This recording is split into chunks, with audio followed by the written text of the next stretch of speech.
What's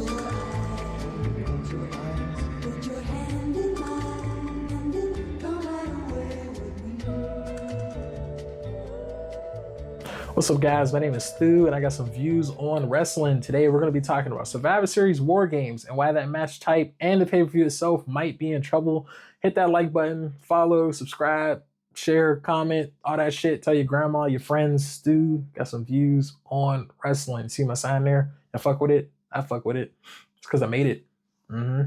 Yep. Anyway, and drink some fucking water. Y'all don't be drinking water. Y'all be drinking cigarettes and shit. Y'all gotta stop that. Anyway, so we got Survivor Series War Games coming up, right? Why are we having a War Games match? Does it feel important to y'all, or does it feel like an obligation? WWE, the last couple of years, they brought back War Games, and we've had these big matches in there. You know, we had Prime Bloodline versus the Brawling Brutes and Kevin Owens and Drew McIntyre. We've had Cody Rhodes and his friends with Randy Orton returning, taking on the Judgment Day. You've had, and Drew McIntyre. You've had last year a rushed ass Bloodline reunion, which should have took months, and they took like 3 weeks to do it. Joining CM Punk to take on Solo's Bloodline with Bronson Reed.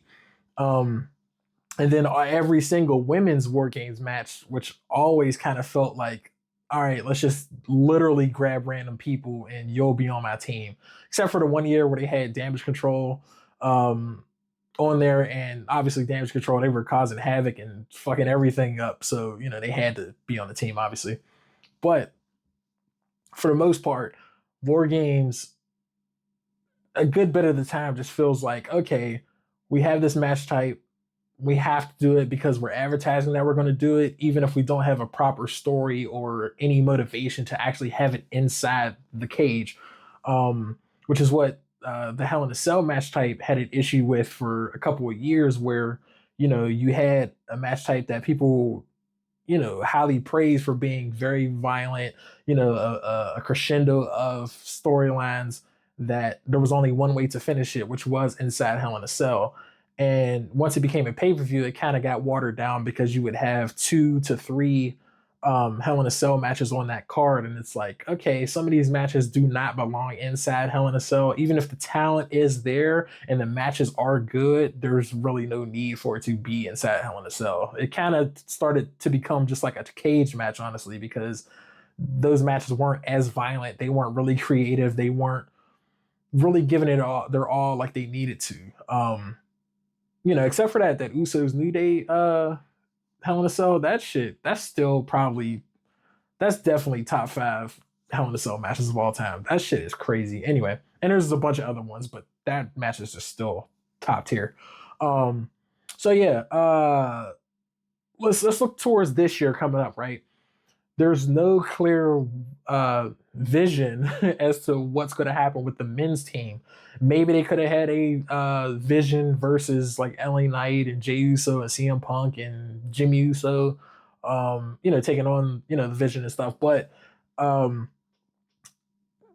that the vision is broken up because obviously Seth is injured, there's no clear cut War Games match for them. And especially how the vision got treated this week on Raw. I don't even know if we're going to call them the Vision anymore, but the way they got treated this week on Raw, I don't see them being in War Games. There's not really a point to them being in War Games, honestly, besides, oh, we still just have to have the match, so we're just going to make it War Games. But there's no organic feeling as to why a match should happen in War Games. On the flip side of that, though, with the women, I kind of feel like the women have more of an organic story going into it, more so than the past, because you have, you know, Asuka and Kairi Sane and the Judgment Day. You can kind of have them team up because they have kind of the same ops. They have Io, they have Rhea, even though she has her broken nose situation. I don't know how long she's going to be out. If she's going to be out that long, she could probably just wear the mask like she did the last time she was in War Games. You know, taking on Lyra and Bailey. And if they do a 5-on-5, you can maybe throw Stephanie in there. And Becky like on the other team. You know what I mean? They could do something like that.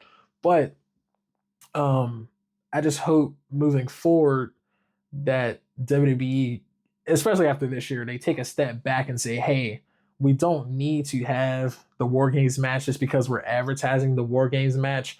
But we shall see. So, what I would like to see moving forward, at least to try to make this feel a little bit more important, go back to what Survivor Series was all about. Maybe just have one War Games match this year. Don't have two. Just have the women's match. You know what I mean? Have the women show out and shit. You know, have the main event. And then the rest of the card could just be, you know, the traditional 5-on-5, or you can have some Raw versus SmackDown stuff. I know there's been a crazy injury bug lately, and so maybe that's why War Games doesn't feel as important as it should, but it's just right now it feels like a super fucking obligation, and I need WWE to figure out what they can do to help, you know, get that shit together, because yeah, it's not feeling too good. So yeah, that's just my quick thoughts on War Games and Survivor Series.